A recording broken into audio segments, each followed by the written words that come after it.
Full akun dompet lost strike UTH.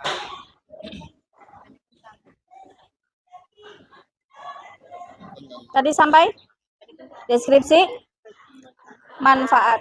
Oke. Sampai struktur teks laporan hasil observasi. Ada yang mau tanya? Nggak ada? Oke.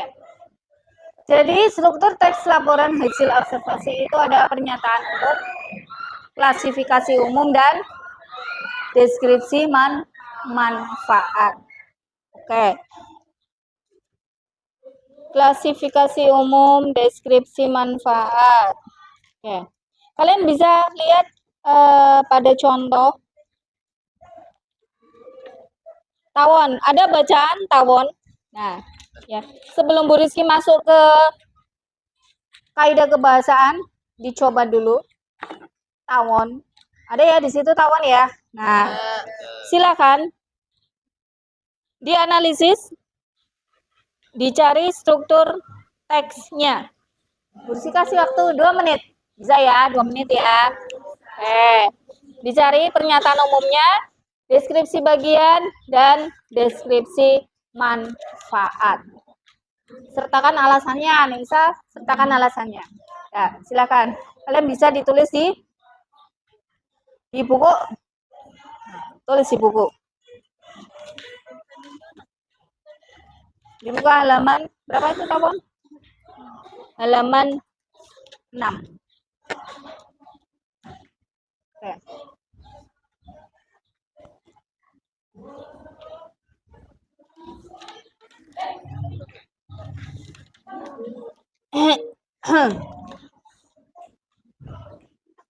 Kasih waktu.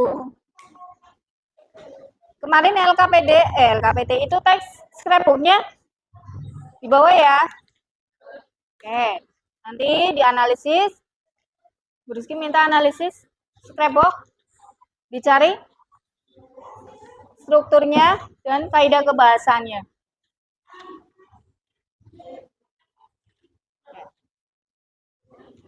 Ada yang mau mencoba? Siapa yang mau mencoba menganalisis struktur teks laporan hasil observasi pernyataan umumnya? Maju ya? Iya dong. Silakan ya. Maju ya.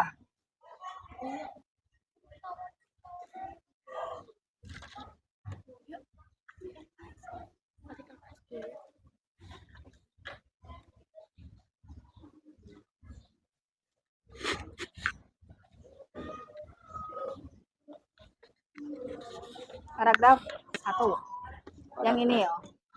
Pernyataan umum ditulis terletak pada paragraf 1. Sini aja nggak apa-apa. Ya.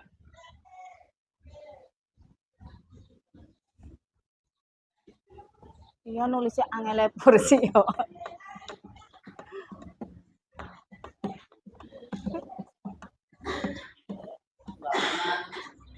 Nggak pernah nulis di papan. Oh iya berarti nanti kudunya jadi sekretaris.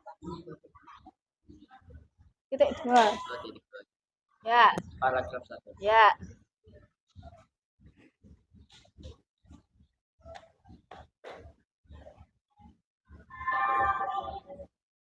Alasannya ya? Ya, alasannya. Itu alasannya kamu apa?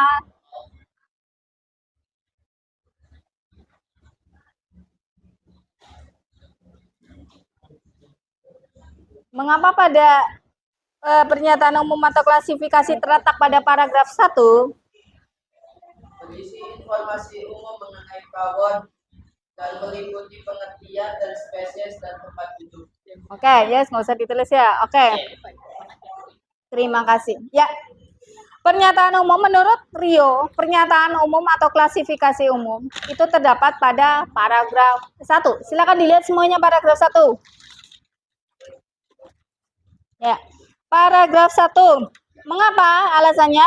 Karena pada paragraf 1 itu berisi informasi umum mengenai tawon, meliputi pengertian tawon, spesies tawon, dan tempat hidup tawon. Ya, itu adalah pernyataan umum atau klasifikasi umum. Itu. Nanti disambung-sambung. Oke. Dalam. Kelihatan. Deskripsi bagian.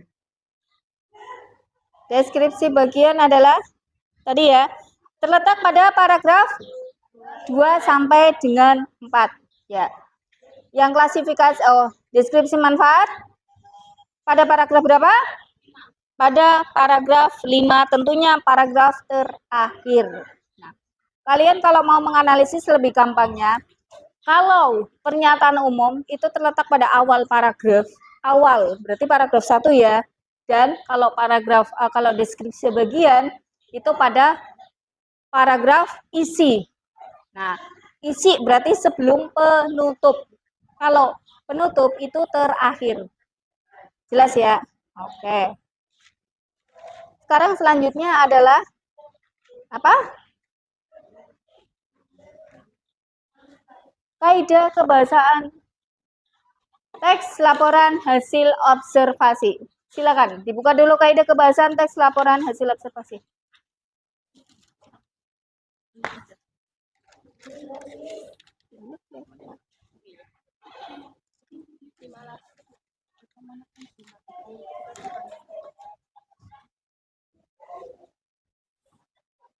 Sudah? Kaidah kebahasaan teks laporan hasil observasi ada berapa?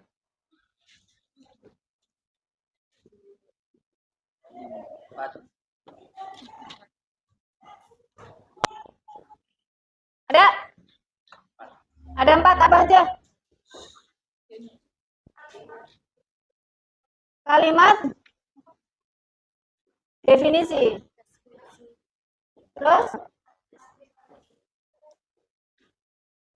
deskripsi, terus penggunaan imbuhan,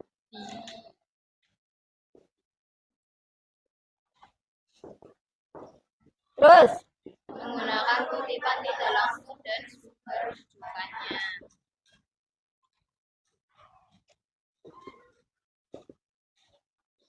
penggunaan kalimat tidak langsung. Ada lagi? Hah?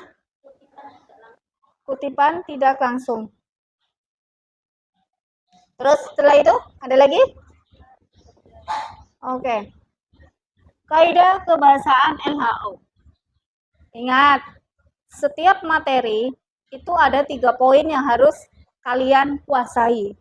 Yang pertama adalah pengertiannya, yang kedua adalah strukturnya, yang ketiga adalah kaidah kebahasaannya. Di dalam bahasa Indonesia, 3 poin itu selalu ikut apapun materinya. Nah, jadi untuk mengukur kemampuan kalian, jikalau satu materi kalian ora hafal, kalian nggak hafal, kaidah kebahasannya nggak hafal, strukturnya nggak hafal, ya sudah, berarti kalian tertinggal, kalian belum mahir. Nah, dikatakan mahir jikalau 3 poin ini sudah kalian kuasai, ya, jelas ya. Nah, jadi kalian harus tahu, harus kuasai yang 3 poin itu, pengertian, struktur, dan kaidah kebahasan, apapun materinya. Sampai nanti di kelas 3 pun 3 poin ini selalu ikut. Jelas ya? Oke. Sekarang kalimat definisi. Apa itu kalimat definisi? Kalimat yang memberikan penjelasan umum tentang suatu materi.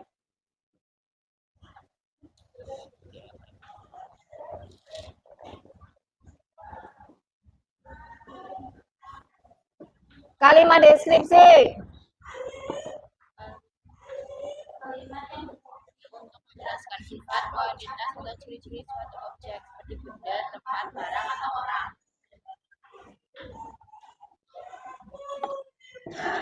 Penggunaan imbuhan di.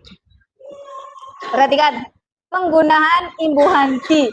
Jangan salah kalau menulis. Di, jikalau menyatakan tempat, penulisannya di. Bisa apa digandeng? Bisa. Yang digandeng tunjuk jari. Ikut-ikutan temennya kayak mesti. Yang dipisah. Ya kan?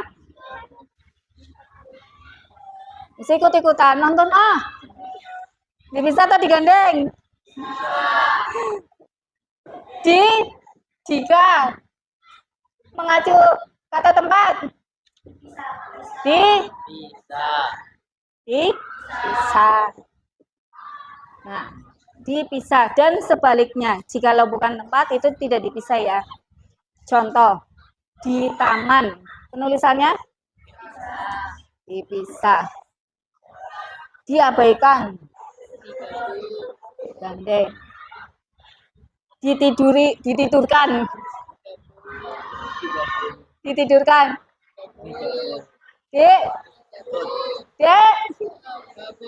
Disambung apa digandeng apa dipisah? Ibu sedang menidurkan ya. Intinya gini, ya. Jika awalan di, imbuhan di, jika menyatakan tempat, maka penulisannya dipisah. Sama, kok juga sama seperti itu. Jika menyatakan tempat, itu nanti penulisannya dipisah. Jangan salah ya, nanti ada yang digandeng. Digandeng itu salah besar.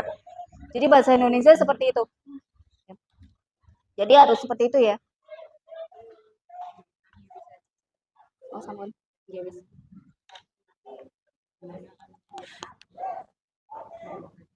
Oh, siap. Ya. Oh, saya sama ibu. Oh, wis. Oke. Bentar. Oke. Kaidah kebahasan LHO, penggunaan imbuhan di dan penggunaan kutipan tidak langsung. Nanti Bu Rizky terangkan kutipan tidak langsung. Jelas ya? Oke. Jadi, ada yang mau bertanya? Nggak ada? Untuk pengertian struktur kaidah kebahasaan? Tidak ada? Oke, berarti semuanya sudah jelas. Kemudian kalau sudah jelas, silakan dilihat latihan halaman yang Bu Rizky yang itu ya. Nah, yang scrapbook, yang tugas kemarin scrapbook, silakan kalian ini scrapbooknya dianalisis. Carilah struktur teks LHO di scrapbook ini. Jelas ya? Kemudian, nih, silakan jawaban ditulis di mana ya tadi ya. Nah, per kelompok. 1, 2, 3. Nanti dikumpulkan ke Bu Rizky ya.